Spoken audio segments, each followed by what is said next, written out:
Are net zero emissions achievable and at what social cost? By Ron Dixon, April 26th, 2024. Tonight's webinar is hosted by Colorado CCL's Conservative Policy Caucus, called C5 for short. It's titled, Are Net Zero Emissions Achievable and at What Social Cost? The presentation was spawned through conversations with West Slope Coloradans impacted by the pending closure of coal mining operations and coal-fired power plants. For many West Slope Coloradans, it's difficult to see beyond local impacts that addressing climate change will have on their way of life. Conversely, it's difficult for many urban climate activists to grasp the local and regional impacts that will result from addressing climate change. This presentation was first given as a pub talk at Odell Brewing in Fort Collins, Colorado. While the talk is Colorado specific, the issues resonate across the Intermountain West and its history of mineral resource extraction and electric power generation. Our presenter, Ron Dixon, is a 3-year volunteer veteran of Citizens Climate Lobby. He previously served as the media team lead for the Fort Collins chapter. He currently co-leads Colorado CCL's Conservative Policy Caucus. Ron's professional experience spans environmental engineering, large-scale IT system integration, and management consulting. Ron developed an interest in air pollution at an early age and went on to get a degree in environmental engineering. His engineering career focused on regional air quality, including air toxics, photochemical smog, and visibility across the Western U.S. When not engaged in climate discussions, Ron is an active member of his church, serving seniors with limited mobility and cognition, and he's an avid fly fisherman. Please welcome Ron Dixon. Thank you very much. Thank you all for coming tonight. I'd like to start with a question. When you hear the title, Are Net Zero Emissions Achievable and at What Social Cost? I'm wondering what emotion that elicits in you. In a word, how does that make you feel? Do you feel angry, nervous, excited, anxious? What's that emotion that you're feeling? Joyful? I don't think it's joyful. For me, that word is empathy. I feel empathetic when I see this title. And my intent tonight is to unpack that feeling for you as we proceed through this presentation and conversation. It's my opinion that achieving net zero emissions is technically achievable. However, achieving net zero goes beyond technical and economic considerations. Acceptance from it, social acceptance is also very critical. I also wanted to take a look at the intersection of emission reductions and where they intersect with their associated social costs. At that intersection, it's my opinion that we're confronted with the largest change management problem humanity has ever faced. And that change management problem impacts our ability to make progress. On one hand, and it creates a conundrum of change. So on one hand, that conundrum is in the form of we worry about the effects of climate change. On the other side of that conundrum, we are fearful of the impacts that will come to us socially as we address climate change. So tonight, my goal is to broaden our thinking. My intent is not to be political, but rather thought-provoking. The opinions expressed here tonight represent my views and not necessarily the views of CCL or the Colorado Conservative Policy Caucus specifically. As we talk about net zero, I think it's important to start with an overview of the decarbonization strategy that we're implementing in the US. At a very high level, I like to think of it as existing in 5 pillars. First is to implement conservation measures. We need to reduce the amount of fossil fuels that we're using in the US. Simultaneously, at the same time, we're working towards mass electrification. We want to electrify everything. Our homes, buildings, transportation, and industrial processes. We want to remove fossil fuel combustion in those 3 areas. Thirdly, and again, simultaneously, we need to transition to clean energy sources.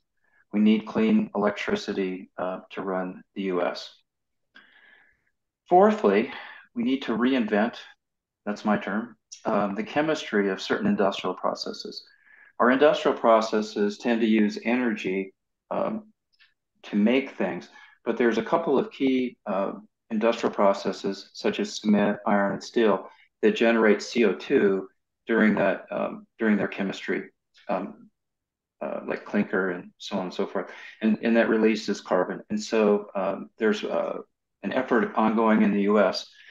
to work to address the chemistry of those processes. And just recently, in the last week or so, I learned that there have been a number of grants competitively awarded to look at new industrial processes around plastics, cement, and iron and steel. So it's pretty exciting to see that. And of course, there will be sources that are difficult to reduce carbon and other greenhouse gas emissions. But for those harder to decarbonize sources, we'll be looking at carbon capture and sequestration.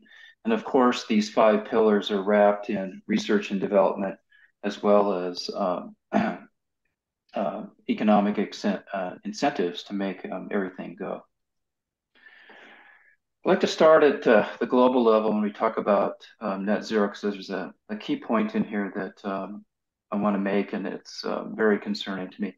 This is a graph I developed from data from US EPA. As you look at it, these are the categories, the emission categories that they chose to use in their presentation. We tend to focus on the bottom bar, electricity and heat production, and then also on transportation. But that only accounts for 39% of the emissions worldwide. I'm not very familiar with ag and forestry, so I can't really speak to that. But the other area that really catches my attention when I look at this on a national and global level are industrial emissions at 21%. I think we tend to overlook that. So we can cross-reference that same data with the emissions across countries in the world. And interestingly, China has outpaced the US and Europe. Now, I don't say that to indicate that we don't have responsibility for where we're at today. We do. We're responsible for the bulk of the emissions that were emitted 200 years ago. Those are still in the atmosphere, and they'll persist for a couple hundred more years. But it's interesting to see that China and India are catching up with us and have surpassed us in a couple of areas. Whoops, wrong direction.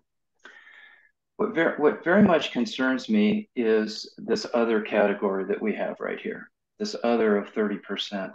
And it's tied, and when we tie that back into industrial emissions, I find that concerning and alarming when we start thinking about achieving net zero. Roughly 1 billion of the world's population accounts for our emissions. There's another 3 billion people in the world that are striving for a higher level of a higher standard of living, economic stability, and trying to lift themselves up out of poverty. And so as we go forward, we need, in my opinion, very much need to be focused on this other category that's trying to lift itself up and these industrial emissions, because to lift themselves up economically, what are they going to need? They're going to need power, cement, and steel. And so this other category, along with this electricity category, don't bode well as we go forward. And it's my opinion, we have a moral responsibility to address this. Just, I think it was last week, 2 weeks ago, the International Energy Agency released its annual emissions for 2023. And I think I knew this, but again, I was surprised when I heard it. From a world perspective, we have not yet started to reduce our emissions. All we've been able to do so far is reduce the rate at which they're increasing. And I think we're down to a rate of increase of about 1.2%. That rate is decreasing because we're implementing a lot of renewable energy, so that's good news, but it continues to go up for a number of reasons. We had some drought, which affected hydropower, but the IEA cited that part of the reason emissions have gone up is because of economic activity in Southeast Asia. And so we've got a lot of work to do from a world perspective to get to net zero. Now, as we drill down to the U.S., we don't have time tonight to look through and discuss all of the different emission sources. And this presentation was developed in Colorado, so I'm going to be pretty Colorado specific tonight. One of the areas that I did want to focus on from a net zero perspective is the utility sector, which is something that we all pay a lot of attention to, see a lot of headlines in the paper, and this is very controversial in the state of Colorado. So I find it very interesting. And just yesterday, the US EPA announced a proposed rule that will do something very similar to what's been promulgated here in Colorado. So in Colorado, we have a new law implemented that requires our utilities to reduce our greenhouse gas emissions by 80% by 2030.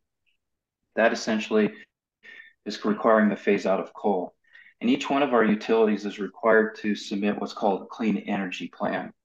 And as you look at those clean energy plans, you see a portfolio that's very cookie cutterish. They all include renewables, wind and solar. They all include energy storage in the form of batteries. And interestingly, they all include fossil fuels in the form of new natural gas plants. And this is where the controversy comes in. It's been very controversial here in Fort Collins. So why do we have new natural gas plants? Well, I think it's because we've dictated what I call a triple constraint to the utilities. We're asking them to provide carbon-free energy. We're asking them to do it with reliability, and we're asking them to do it in an affordable manner. And so when you put those three together, we don't have the proven technology yet to not address the dark calms that come with renewables. Sun doesn't shine, wind doesn't blow 24/7, and so we need fossil fuels to supplement that from a reliability perspective. Now, these are new natural gas plants, not existing. And the reason that they're proposing new ones is to provide dispatchable energy. The existing gas plants that are in place, they can ramp them up and down, but they can't ramp them up and down fast.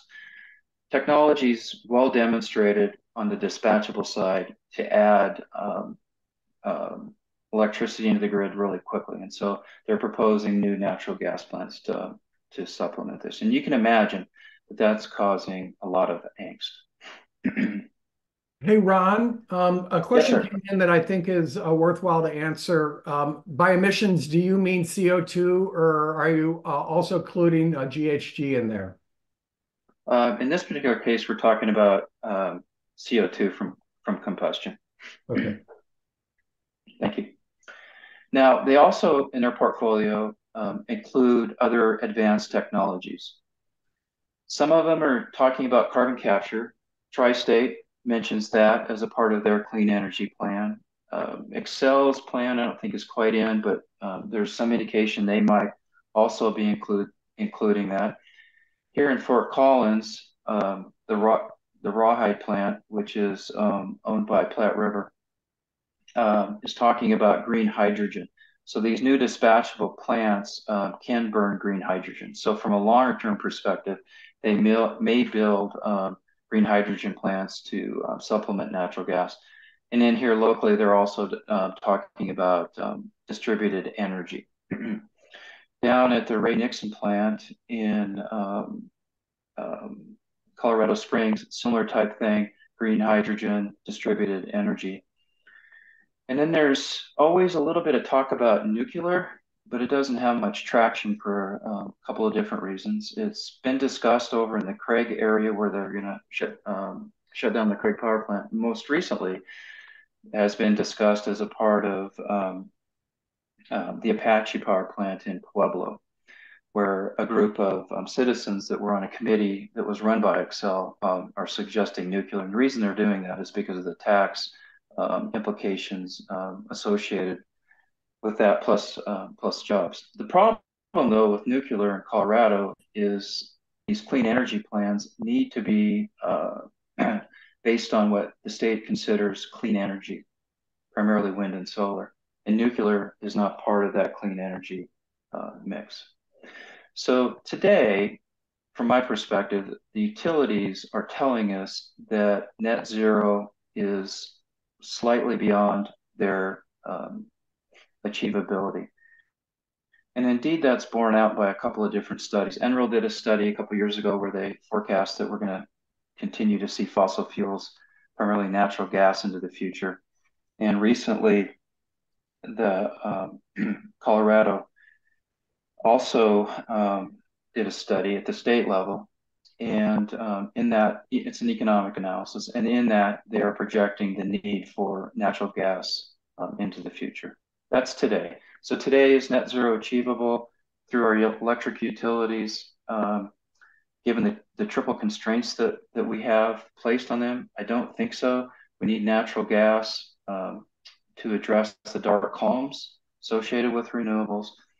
And also there's a cost component. Again, NREL, National Renewable Energy Laboratory, did a really interesting study. And they looked at what they called the last 10%. You know, is it the last 15%, 10, 5, 20%? But that last increment of removing carbon from the electrical system, and the costs go along nice and smooth until you get to that last increment, and then they shoot up like the proverbial hockey stick. And so we've got cost constraints as well being placed on this, and so that's why we see this portfolio.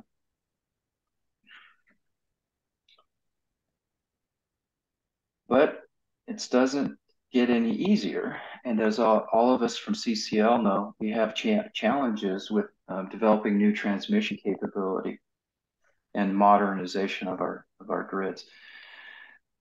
Our training in CCL suggests it's 4.5 years to get an EIS completed, about 10 years to get new transmission completed.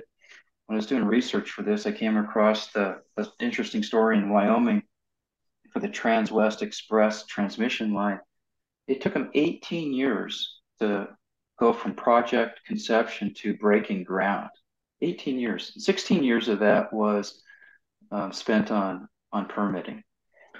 So this, as we know in CCL, is an important policy area for us, and it's certainly being recognized in Colorado. So under the Colorado Public Utility Commission, they've implemented a new office within the PUC called the Colorado Electric Transmission Authority. And it's looking at the transmission capability within Colorado and how it compares to where we're likely to build out renewable energy. Call it a gap analysis. They've hired a contractor, a consultant, and they're currently working on that. They're looking at gaps where they're likely to build out new renewable technology and how they're going to connect that to the grid. And then in Colorado, starting to sense some land use issues around renewables, the NIMBY effect.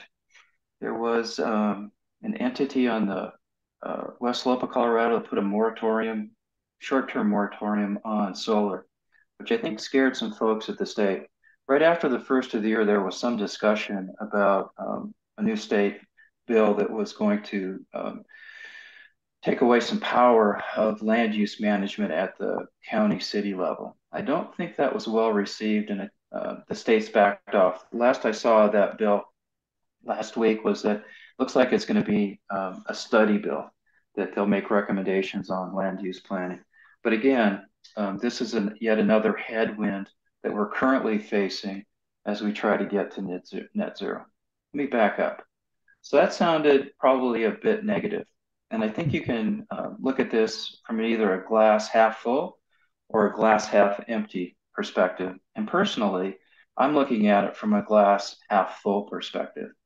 In 7 years, we are to be to 80% reduction, which is going to require us to remove coal as an electric generation source here in Colorado. I think that's amazing.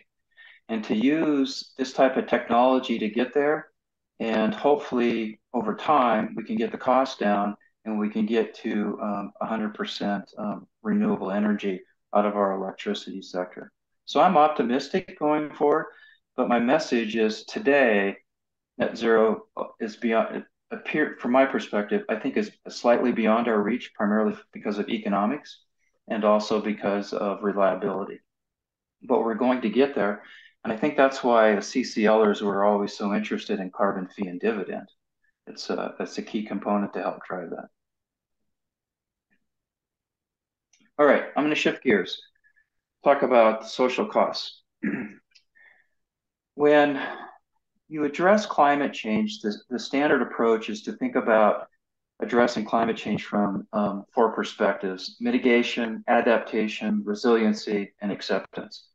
And of course, as a former management consultant, I can't have a graphic without having a 4-quadrant slide in it. So I had to sneak this one in there. Tonight, I'm not going to focus on adaptation or resiliency. They're very important.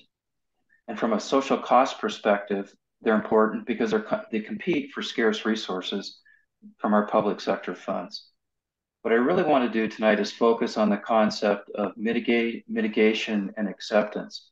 And I see a natural tension between these two, and this is where that conundrum of change comes in.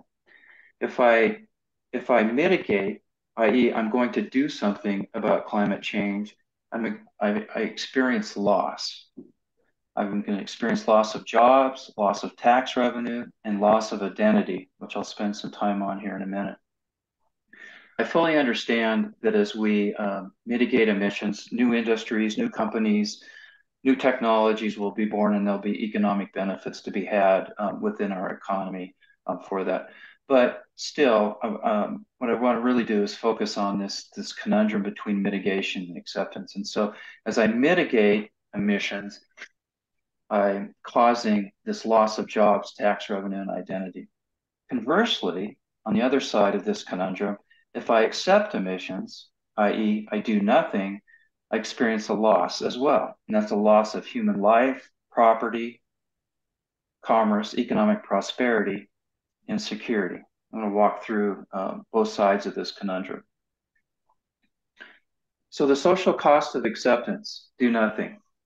This is the thing that brings us to this meeting tonight. That's why we're all here. We're very concerned about the impacts of climate change. As I accept climate change, I experience decreasing forest health, fishery health, groundwater recharge, agricultural output, and on the biodiversity and on the coast distribution of marine species starts to be affected as we change ocean currents. I also, if I accept climate change, start to experience heat-related events such as illness, death, increasing economic and human losses from extreme weather, wildfire intensity. A lot of us on the phone are from northern Colorado here, and we understand the impact of fire from the 2020 fires. And then also the concept of sea level change and the damage that it causes. As an aside, when I first got involved in climate, I was hearing a lot of news articles around these items. And I'm always skeptical of the news. I like to go out, research, read, and make decisions for myself. Ended up taking a class at CSU, and I immediately connected with the science of the class. As an environmental engineer, it just made intuitive engineering sense to me. And I quickly started to think about the Western U.S. I grew up in Montana. I love the Rocky Mountain areas. It's a big part of who I am. And as a wannabe trout bum, I'm always thinking about fishery health.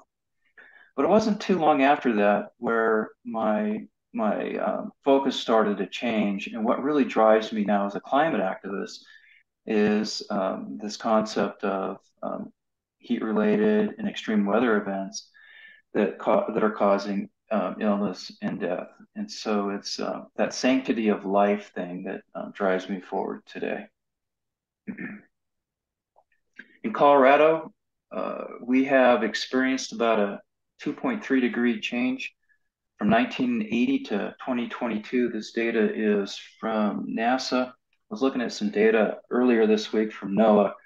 It said we're at about 2.5 over time now. In Colorado, it's 2.5 for Wyoming, Montana, which I don't have on the graph up here. I think Utah was in that same ballpark as well. So as we have accepted the impacts of climate change, we're starting to see it in increasing temperatures in the Rocky Mountain area. As you drill down into smaller geographic areas, it becomes more difficult to find quantitative estimates of impact. So I've chosen to illustrate impacts here at the Colorado level at a qualitative basis. And this is from the Colorado Climate Assessment Report, a couple months old now, that came out in 2024. They think in terms of probabilities, which as an engineer I prefer. And they talk about the high probability events and medium probability. They also have low, but I chose to keep the low events off of here.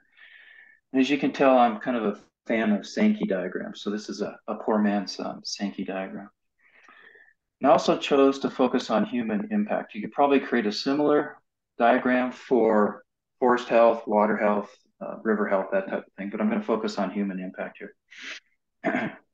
So within this report, water availability starts, as we go forward with acceptance of climate change, starts to really be impacted. High probability of evaporative demand has gone up and is going to continue to go up. High probability of soil moisture, snowpack going down. Interestingly, they assess precipitation. This is normal precipitation, only a medium probability of decreasing. And of course, as I affect water availability, I start to impact surface runoff, which they project a high probability is going to decrease in Colorado. And of course, fire, which will have a higher probability of occurring into the future. In turn, surface runoff and fire, we can map into these different areas that are being impacted, again, from what I'm calling the human perspective. Municipal water supplies from fire is an important issue here in Fort Collins. The big fire that we had recently in 2020, Cameron Peak Fire, all that ash gets washed into the river and starts to affect the water supply, drives costs up, and all kinds of bad things. And of course, we have the human impacts as well. In addition, it creates extreme weather. If we accept climate change here in the West, we hear a lot about drought, especially in the Colorado River Basin. You can see that in that heat diagram that we were just looking at, how the heat was increasing through the basin. As we increase drought, we're going to see less surface runoff, more fire. And we also have other extreme weather events that will start to happen. Heat waves will become more prevalent. Interesting floods, medium probability of that increasing, and extreme precipitation here in Colorado, just a medium probability of that happening. Here's an example that is a little bit on the quantitative side that is quite interesting. The researchers at Colorado State University performed a novel analysis using some novel statistical approaches, and they were looking at the likelihood of fire going forward. 2020 was the worst fire year in Colorado in terms of we had our two largest fires in 2020, excuse me. And their statistical analysis indicates that the likelihood of another fire season as bad as 2020 is 4 to 10 times higher than it was 50 years ago. That's pretty amazing to me and scary. All right, I'm going to flip this around and talk about the other side of that conundrum tension that I was talking about. So as we address climate change, we also experience a loss, and it's a loss in the economies of those areas producing fossil fuels. I'm going to start with coal, because the coal-fired power plants in the coal mines are being phased out in 7 years, 7 short years. This data is from the state of Colorado, the Office of Just Transition, which I'll talk about here in a moment. And so the data that they present for coal activity in Colorado is presented here. This is for direct employment. These are people directly employed in mining and in coal-fired power plants. This does not include contractors, which would be there's an economic term for that that escapes me right now, and also the induced employment that comes in the community. You need grocery stores, gas stations, all that kind of stuff to support this direct employment. So the mining employment shown here, there's about 1,000 miners, coal miners in the state of Colorado, and nearly 800 folks working in the power plants. Interestingly, if you spend some time with this, there's a couple of counties here that really jump out. Moffat and Routt counties are going to be significantly impacted as we reduce and eliminate coal in the production of electricity. And indeed, those three counties are scrambling right now. Total employment that's projected to be impacted in this 3-county region, Moffat, Rio Blanco, and Routt, is about 2,800. So that's that economic multiplier. I think there's about 200, there's more than that, but it's about an economic multiplier of about 5 that they've assumed here will be impacted in that 3-county region. They've also estimated the GDP in that 3 counties at about 21% will be lost. That's pretty significant. Moffat County, the Craig Power Plant, really influences what will happen in Moffat. Roughly 20% of their jobs will be impacted and almost half of their GDP. And so they are really scrambling right now in Moffat County to address this. So when I talk about empathy, when I look, it's hard sometimes to look at numbers and think about real people, but I think that we need to. These numbers represent real people with real, let me rephrase that. These numbers represent real jobs with real people, with real families that are being impacted in this area. This is for the entire state. And again, this comes from the Office of Just Transition. Closing the power plants and mines, they're going to lose about $65 million in paid property taxes. They estimate, or not estimate, they've actually counted the number of jurisdictions that will be impacted by that loss of taxes. You can see fire protection, school districts, cemeteries, interesting cemeteries, will all be impacted by this loss of property tax. So it's not just a loss of the jobs for these people, it's a loss of tax revenue within these regions. They estimate that we need $3.2 billion of improved commercial property value to replace that. Pretty big number. All right, I'm going to switch over to oil and gas. I did a lot of searching, and the most recent data I could find was from 2017. So this is getting pretty old. And in fact, I went out yesterday to look at the report. I wanted to look something up, and it was no longer there. So they've taken this down. I've asked for it again, but we'll see if I get it. But this data was generated by UC, University of Colorado in Denver Business School generated this data through an economic study. And you can see that the number of employees in the upstream and midstream components of oil and gas, this is everything above the refinery. Refinery and below is not counted here. They estimate in 2017 that there were about 89,000 people that were employed. And that includes direct employment, indirect, like contractors, and the induced employment as well. And then the tax income from that is very significant.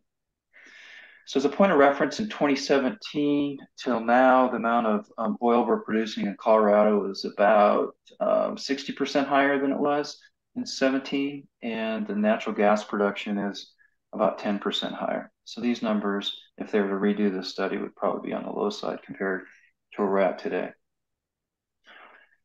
Okay, well, that's nice, Ron, but how does that really relate to the overall Colorado? Just like with coal, it's these jobs and tax revenues are located and consolidated into a relatively few counties. I just pulled up the top 5 counties and plotted their activity. And so this shows oil and gas property value in Colorado for the top 5 counties.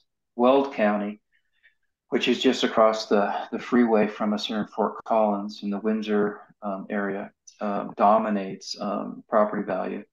Percent of the oil produced, again, Weld tends to dominate that. Some additional counties start to pop up. And as we look at the amount of natural gas produced, again, Weld County is impacted. So as we reduce oil and gas in the state, a relatively few number of counties are going to be impacted, and Weld County is going to be one of the significant counties impacted. That same study estimated that oil and gas taxes paid about $1 billion, 993 million. And they estimated where it was being used, and you can see in education, social assistance, things that are important to us will be impacted as we phase out oil and gas in the state of Colorado, and we're going to have to find ways to replace that that tax income. As a part of this, I hadn't been familiar with the concept of just transition, so I spent a little bit of time learning about this, find it very fascinating. Tonight, I'm going to focus just on the economic aspect of just transition, specifically what's being done in Colorado and across the West.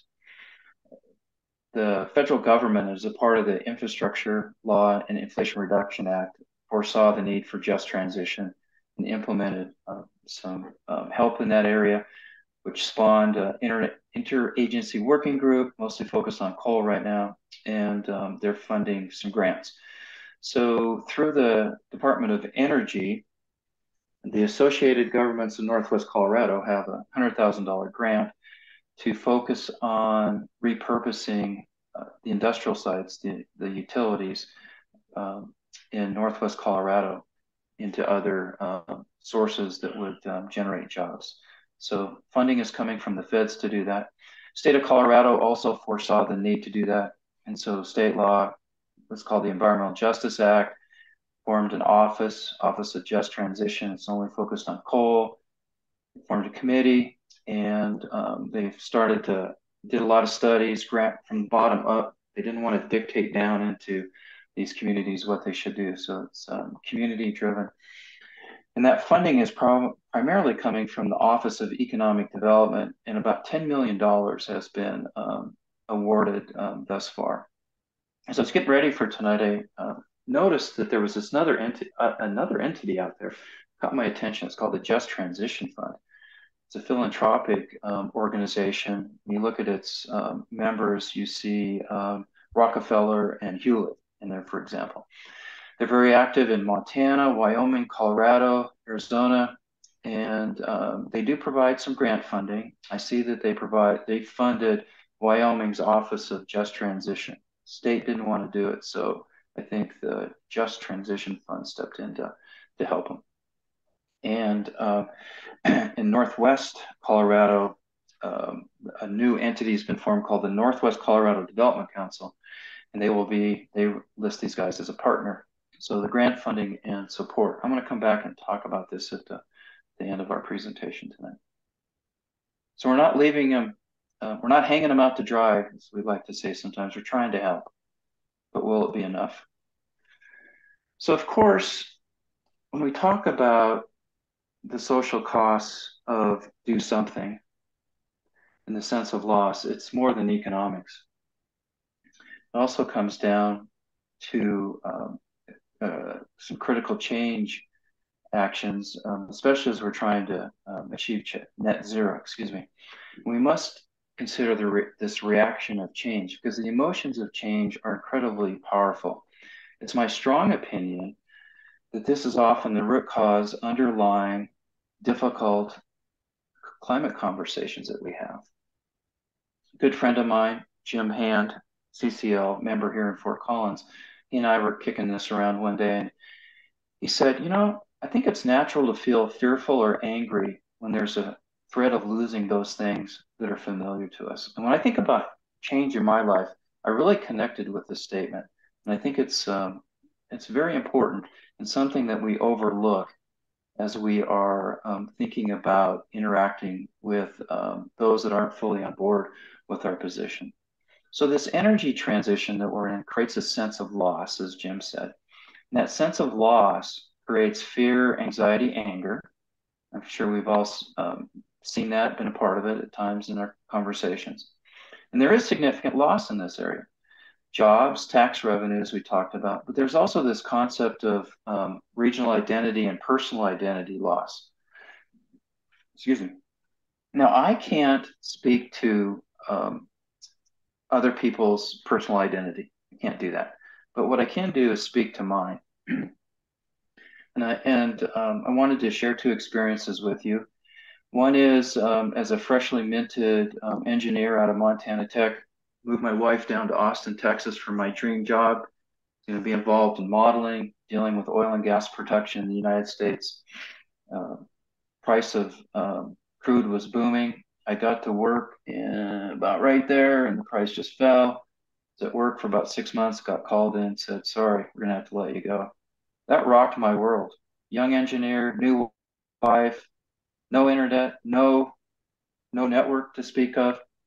I really felt my identity slipping. It was very hard. And so as I see people losing jobs, I have empathy for that because I've experienced it. Fast forward, this picture was taken north of Miles City, Montana. This is the wind farm that's being installed out there. This is my 92-year-old dad last fall. This is his first and only selfie. It wasn't too crazy to take it. He's very curious about energy. The reason I'm showing you this picture is I grew up here and I have very fond memories of hunting deer in this area. I haven't lived in Montana for a long time, but it's part of who I am. It's in my roots, it's in my soul. And when I come home and I see these wind turbines, it hurts. It just turns my stomach. And so I'm in this conundrum of I recognize sanctity of life on one hand is important to me, but yet my roots and my connection to Montana are offended by this. And so I wanted to share the story with you to help you recognize that as these come up on the horizon, they're not always cheered by everybody, and they can have a pretty negative effect on people. And they do on me. It's very difficult for me. So when we're dealing with change, there's a couple of different common reactions that we have. Concept of change management's very well studied. It impacts a number of things. And so these are some of the standard things that we see when people encounter change. And these are some of the negative things that we see. We hear that it can't be done. They poke holes in our plans, and they seek information that supports their own views or reservations, reservations. I'm sure you've all experienced this. Some of the things that I've heard include solar turbine waste management. We don't know what to do with it. Solar panels are toxic. EVs don't work in cold weather. There's more CO2 emitted from EV manufacturing than is saved. Economic impacts, you're going to ruin the economy. China and India are what's really important. We're an infinitesimal part of the problem. I always find that to be an interesting argument. And then also the concept of clean energy is not reliable.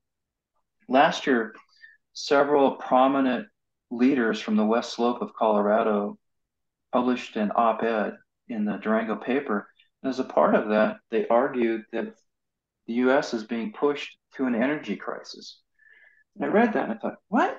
What energy crisis? And they didn't elaborate, but I think what they were talking about was this concept of the triple constraint, providing clean energy that's affordable and reliable. And what they were asserting is that we haven't thought through this very well. And as we keep pushing forward, we're going to start to see an energy crisis in the US. Personally, I don't believe that. But the point is, that's what we're pushing people to think. And I think this concept of empathy really comes into play here. So our path forward is not perfect. We're going to make mistakes as we go forward. And I think it's important to recognize in our conversations from an empathetic perspective when we're talking to people who are not as bought in to climate change as we are, that yes, we're going to make changes, and there is going to be difficulty as we're going forward. I think when we lose sight of that in our conversations, we frankly lose credibility in our conversations. And so the more empathetic we can be, the better we're going to be in those conversations. So to conclude, is net zero achievable? Net zero is achievable, excuse me, in my opinion. And I think it requires bipartisan policy collaboration and action. Hence, my participation in CCL. Without that, I wouldn't be here. I also think that we're going to continue to need, and we need to push for market-based policies like CF&D, carbon fee and dividend, and also permitting reform. It'd be interesting to see how this EPA proposal that came out yesterday that mirrors what's being done in Colorado, how that progresses. But having grown up from in the air pollution side and ozone, I'm not a big fan of command and control. Big reason I'm a part of CCL is because of market-based policies. Really believe in carbon fee and dividend. Today, I don't think we can get to net zero, but that's today. I think we need a lot more technology and economic advancements to get there, and I think we will. We can get there faster, of course, with CF&D policies. Personally, it's my opinion that we, the U.S., need to help developing nations leapfrog their energy transitions. I think we talk about that enough, think about it enough. And again, our path forward won't be perfect. We're going to make mistakes. And the concept of just transition is not going to be perfect. It's not going to be 100% effective. So I think with empathy, I'd like to close that I think that we can innovate through these challenges, but we need to be empathetic. We need to be focused and helpful on those areas where people are feeling lost. If we can connect with those people, I think this conundrum of change and social acceptance, I think we can work our way through it. One more thing before I open this up to questions and answers. In the last couple of days, I've had a couple of conversations that stimulated the following thought. I'm wondering if across the Intermountain West, there's not an opportunity to perhaps change our engagement model. I think we tend to be very focused on science, climate change is real, and doomsday, the earth is going to, people are tired of hearing that. And so I saw a study recently where the Montana Wildlife Federation estimated something like $260 million a year impact from tourism in Montana as climate change progresses. I think that's great, but I think we need to figure out a way to talk to, being from Montana, I tend to focus on it. I think we need to figure out a way to talk to generational Montanans.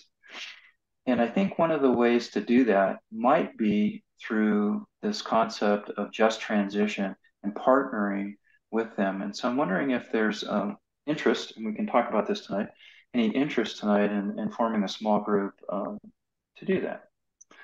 So with that, I have concluded. Thank you for listening. I really appreciate it. And we'll see if we can answer some questions.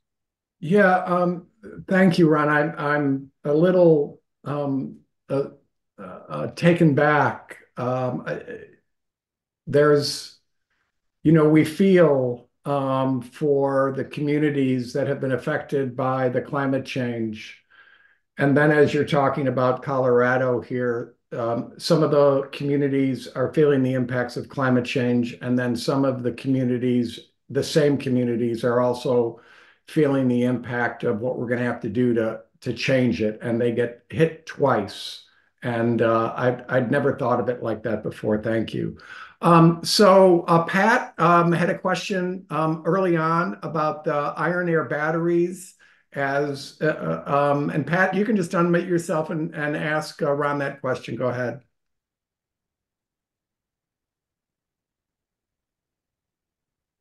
Hello. I know that Xcel Energy has signed a contract with Form Energy that makes large scale iron air batteries. And we had a presentation by the Platte River folks, and they're not engaging in that discussion. They want to buy, they want to build these giant gas-fired, quick energy, giant jet engines, basically. But I don't understand why they don't engage more on the idea of long range battery storage. They don't seem to be willing to be flexible enough. I just wondered if you had any thoughts about that. Well, I know that this conversation elicits a lot of emotion, and I don't. What I've been working on this concept for quite a few months now, and I've had to fly at the proverbial 10,000 foot level because there's a lot. I touched on a lot of different things tonight, right? And so my ability to be an expert in exactly what Platte River is thinking about is pretty limited. But Pat, my understanding is that Platte River is proposing as a part of their portfolio battery storage. So I'm pretty sure that's accurate. The other thing that I tried to check, and I've asked this question twice, and no one's been able to come back and show me that running a utility, large scale utility with renewable energy and batteries is demonstrated. I have not seen that. I've asked a couple of times for it. So if it does exist and somebody could enlighten me, I'd appreciate it. But if it's not available, if it's not demonstrated, I put myself in Jenny Arndt, the mayor of Fort Collins shoes, who is responsible for making sure that she is providing electricity that's affordable and reliable to my home. And if I have to make that decision, I think I'm going to err on the side of technology that I feel comfortable with, and I know that can address the dark columns, excuse me, associated with variable renewable energy. And so the decision that they made makes sense to me, but I'm also excited to see them trying to look forward, recognizing that building a new dispatchable um, gas plant isn't the end all. They're trying to look beyond that to get to green hydrogen, which isn't very well demonstrated at a utility scale either. And then also looking at distributed energy sources, and again, which isn't, as I understand it, isn't demonstrated. So they're stuck between a rock and a hard place from my perspective with this triple constraint. Thank you. And Michelle, do you want to talk about the nuclear and the transition group? Sure, yeah. I'm trying to start my camera.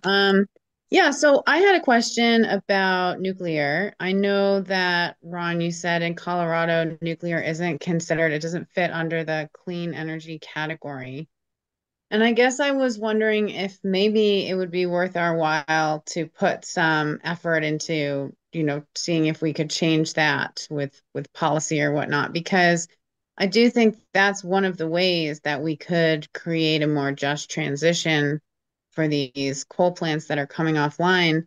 I know at least one of the plants, I think it's the Comanche site, they're looking at moving to small modular reactors. And I think that model is something that could be used in other coal plants as well.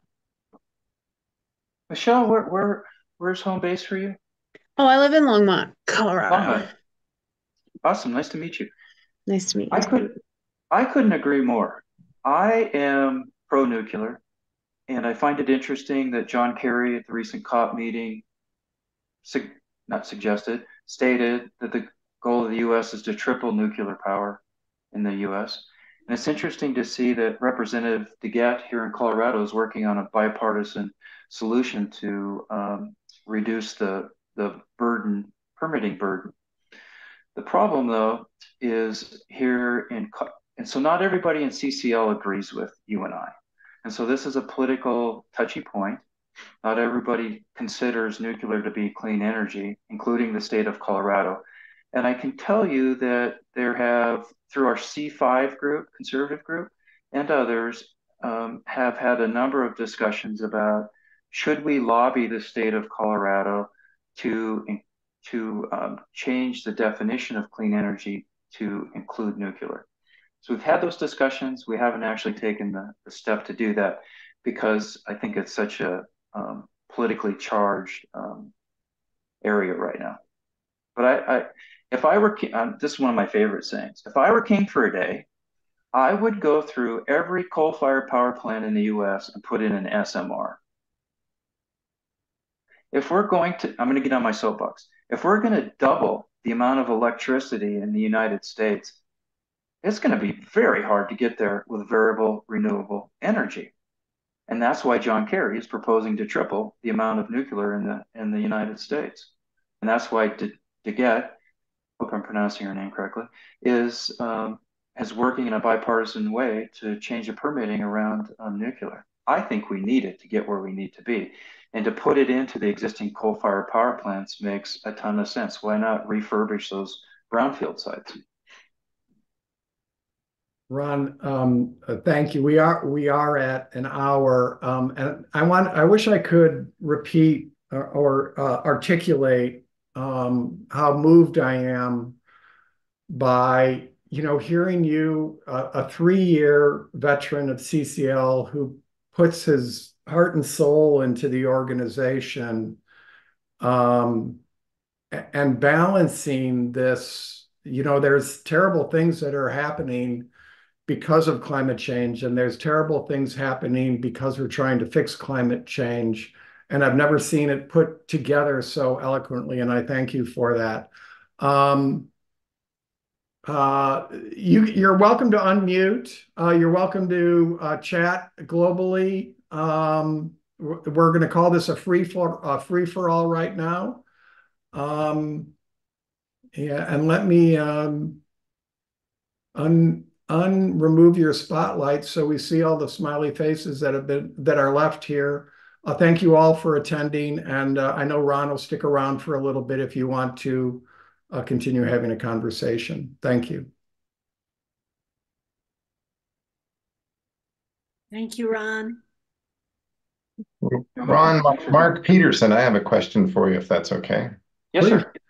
So my disclaimer is I'm out of the Utah. It says Sandy, Utah there as well. And another disclaimer is, so I'm retired. I spent 30 years in electrical generation industry, the first part in fossil fuels, second part in renewables.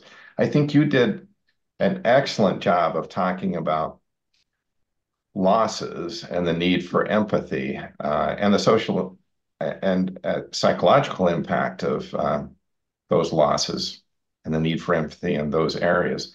Did you look at the economic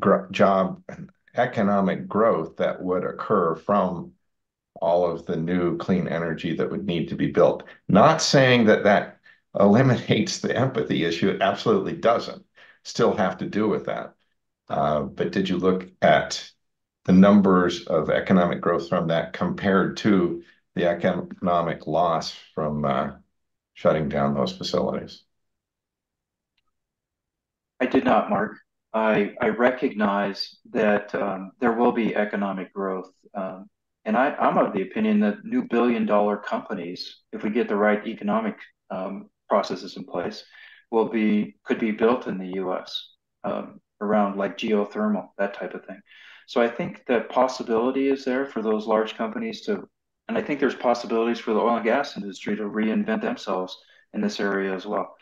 What I chose, I had to make decisions about scope of presentation, and Sure. I chose to focus on the loss side of that equation. There certainly will be benefits associated with implementing new technologies. And I have one comment, if I can, on nuclear. So Mhm. I spent a lot of time looking at different technologies, dealt with a lot of technologies, and dealt with nuclear for a little bit as well. Continue to spend a lot of time looking at cost of resources. I have nothing against nuclear. It's just 3 or 4 or more times more expensive than wind and solar and batteries, and a lot more expensive than peaker gas turbines, which is what you're talking about for Right. For balancing. Right. So it's not only, it's just an incredibly expensive, really complicated way to boil water.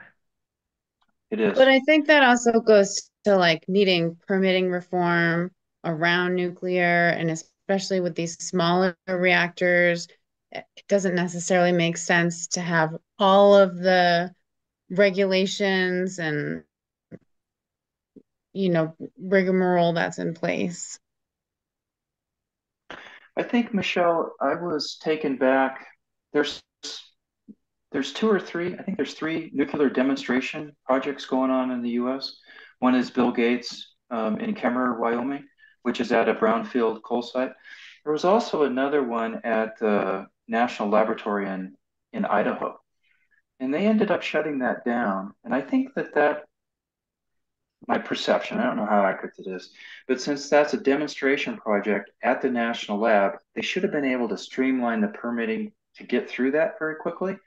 And they ended up shutting the project down because the subscription costs to sell the electricity was not compatible with other sources, to Mark's point. And so I'm a big fan of nuclear, and I think nuclear is a gateway discussion topic to conservatives. If you want to have a conversation with a conservative, acknowledge that nuclear may have a role, and off your conversation will go. But we need to figure out how to address the public's concerns about it, real or perceived. Raw materials to fire nuclear comes from Russia, right? And the cost associated with it is really high. And so it has a lot of promise, but it's got a lot of baggage that we need to work through. Hey, let me propose an alternative and then I'll quit interrupting.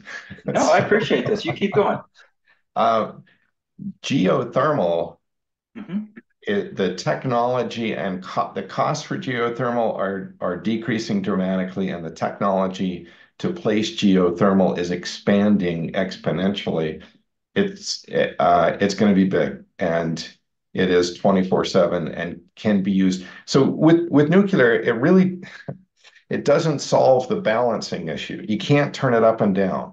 You Right, turn it on or leave it on, right? right. So what you really need is a balancing technology like the peaker gas turbines that folks are Mhm. putting in. And that can be done with geothermal because you can turn it off and on. Second notice, right? Up and down and follow demand and supply. Uh, anyway, I'm all excited about that. Okay, I'll, I'll stop interjecting. If It, you're it, interested, if you're interested in geothermal, go to Climate Now. They had it's been a couple of years, but there's a great talk from a professor out of MIT who's trying to commercialize a new drilling technology that uses like microwaves to drill down deep. And they're talking about if they can get this to work, they're talking about a new $1 billion business. And so I agree with Mark. Mark, what I found interesting is that none of the utilities had that in their portfolios. I Uh, noticed the absence of that. And so yeah. I can't speak to as why, but I just noticed it wasn't there. So sometimes I just can't stop myself, right? So that's true because geothermal has been narrowly geographically focused and very expensive. The new technologies are not all online, but if you look at Farvo, Farvo, energy, they're building a 400 megawatt. They're beyond the demonstration phase. They're building a 400 megawatt site in Western Utah. It's technology's there. It's Right, in development. I mean, it's right. shovels are turned and they've already sold the power. Right. I've read about that. That's pretty exciting. That might be the new Google facility that's associated with that. Do I remember that Google right? bought most of that power, yes. Yeah, yeah. That's a great story. Thank you Oh, for reminding us about that. What other questions? What did I say that you didn't agree with?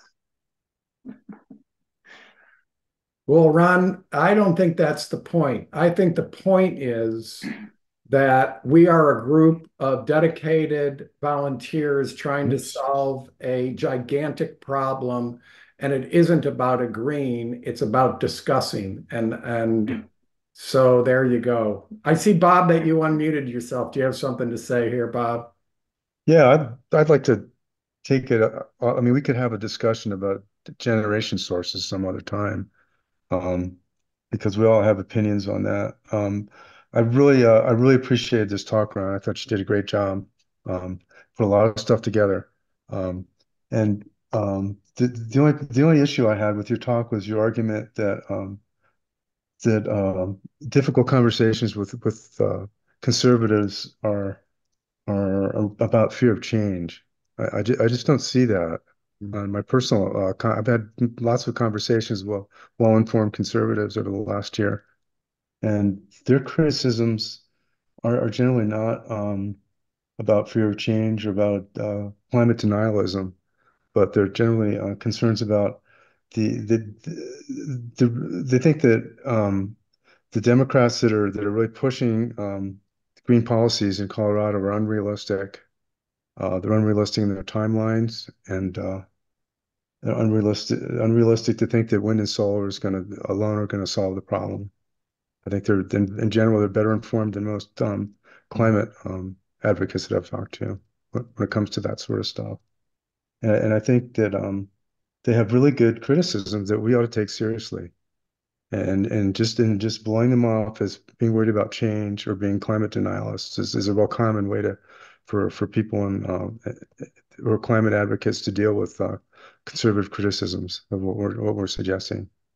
And of course, there are other objections are the huge expansion of state and federal power that is going to be associated with forcing through a command and control solution to climate change. That's why I joined CCL is because we had the better idea, which was carbon fee and dividend.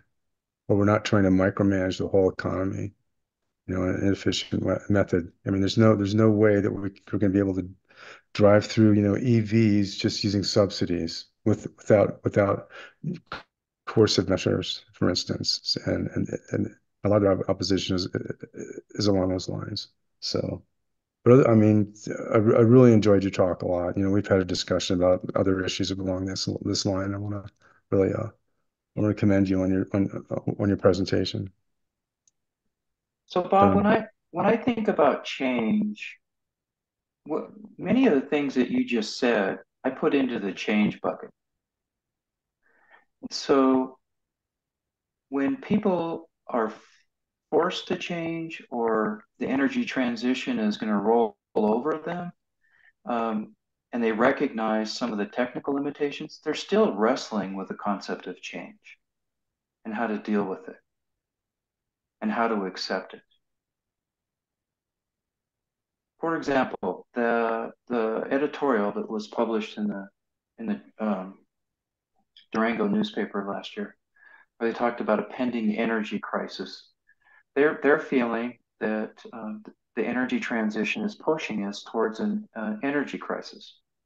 And those people are well informed and they understand this concept of this triple constraint. They get that.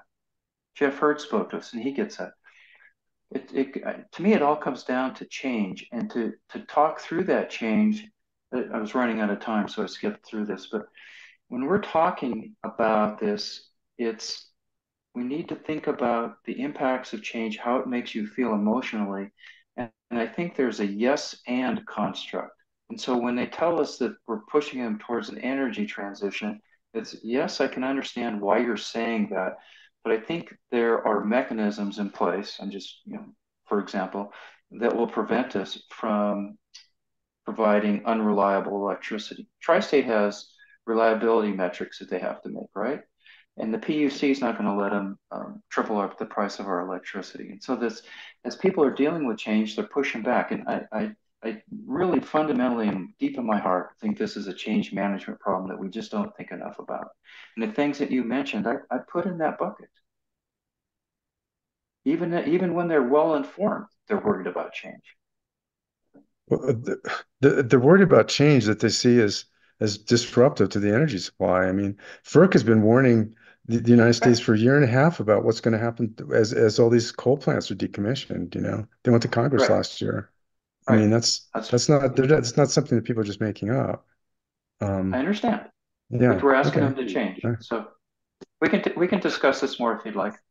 Okay. Okay. I see where you're going with that, but I don't buy it. But that's okay. We can discuss that later. I think there's matters of fact and there's matters of emotion, and I think they're different. Yeah. But anyway, again, I want to commend you on the presentation. It was really great. Appreciate it. You're welcome. What else? I think, Ron, you did a fantastic job. I Thank agree. you. And I'm incredible. Meetings like this just make me proud to be part of this organization. I thank all of you for your interest, and Ron for all of the dedication you've done to create this and bring it out. It is a thoughtful presentation. Thank you so much. Thank you. Thank you for all attending. Thank Well you done, very much. Ron. I enjoyed Thanks. it. Thank you very much. Thanks, Mark, for running the meeting. Nothing failed. Yes, thank you, Mark. Yes, Mark and Kathy, thank you so much for hosting this. Really appreciate it. Everyone have a great evening. Thanks. Well done. Good night. Bye. Bye We're bye. all coming.